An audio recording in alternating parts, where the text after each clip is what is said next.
ناظرین قافلہ چلتا چلتا دمشق کے بازار میں پہنچا۔ جب دمشق کے بازار میں پہنچا تو حضرت زین العابدین رضی اللہ تعالیٰ عنہ فرماتے ہیں کہ تمام شہر کو دلہن کی طرح سجایا گیا تھا، ہر طرف شادیانے بجائے جا رہے تھے، ہر طرف لوگوں کو بتایا گیا تھا کہ کچھ باغی تھے، ان کی بغاوت کو کچلا گیا ہے، اب یہ ان باغیوں کے سر ہے اور یہ ان کی عورتیں ہیں جو ان کو پکڑ کے لایا گیا ہے۔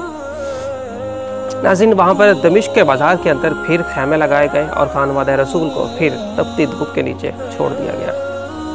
کچھ دیر بیٹھنے کے بعد ایک عورت نے اپنے غلام کو بھیجا اور جا کر کہا کہ یہ کچھ قیدی ہیں، ان قیدیوں سے پوچھو کہ اگر تم لوگوں کو کسی چیز کی ضرورت ہے تو تمہاری ضروریات کو پورا کیا جائے گا، کسی کو پانی کی ضرورت ہے، اگر کسی کو کچھ کھانا ہے تو مجھے بتائیں۔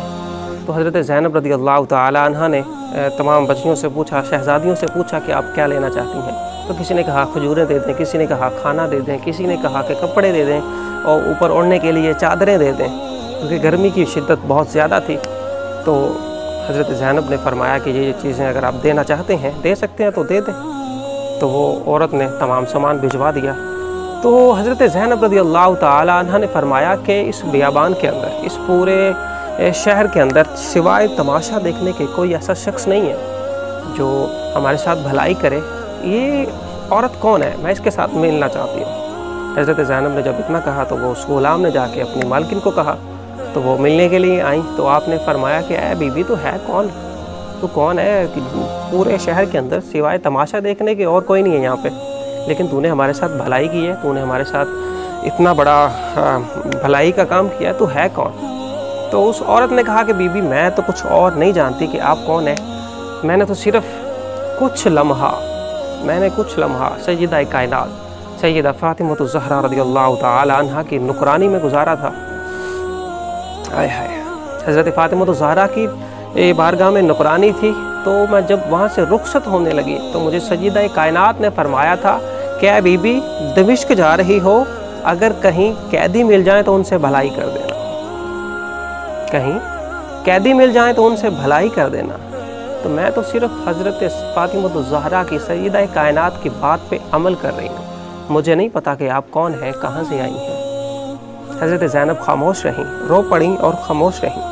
اس کے بعد آپ نے فرمایا کہ بی بی تو ہم سے کیا چاہتی ہے؟ اب تو نے ہمارے ساتھ بھلائی کی ہے، تو کیا چاہتی ہے؟ تو اس عورت نے کہا کہ جب میں فاطمہ الزہرا رضی اللہ تعالی عنہ کے گھر میں نوکرانی تھی تو ان کے دو چھوٹے چھوٹے بچے تھے، ایک کا نام تھا حسن اور ایک کا نام تھا حسین، اور ان کی ایک شہزادی تھی جن کا نام سیدہ زینب رضی اللہ تعالی عنہ تھا۔ بس میں اب یہ چاہتی ہوں، میں نے یہ سنا ہے کہ حضرت امام حسن وصال کر گئے ہیں، ان کا وصال ہو گیا ہے، لیکن اب میں چاہتی ہوں کہ حضرت زینب رضی اللہ تعالی عنہ کو دیکھ لوں اور حضرت امام حسین رضی اللہ تعالی عنہ کی ایک مرتبہ زیارت کر لوں، بس میری زندگی کی یہی خواہش ہے۔ تو حضرت زینب رضی اللہ تعالی عنہ نے فرمایا کہ اے بی بی تیری یہ دعا قبول ہو گئی ہے، وہ جو سامنے نیزے پہ قرآن پڑھ رہا ہے، جو سر قرآن پڑھ رہا ہے، یہ حسین کا ہے، اور میں جو تیرے سامنے بیٹھی ہوں حضرت زینب۔ ناظرین اتنا ظلم خانوادہ رسول کے ساتھ ہوا، لیکن خانوادہ رسول نے کسی کے ساتھ کوئی شکوہ نہیں کیا۔ پھر ہوا یوں کہ یزید کے دربار میں جب پہنچے، یزید کے دربار میں پہنچنے کے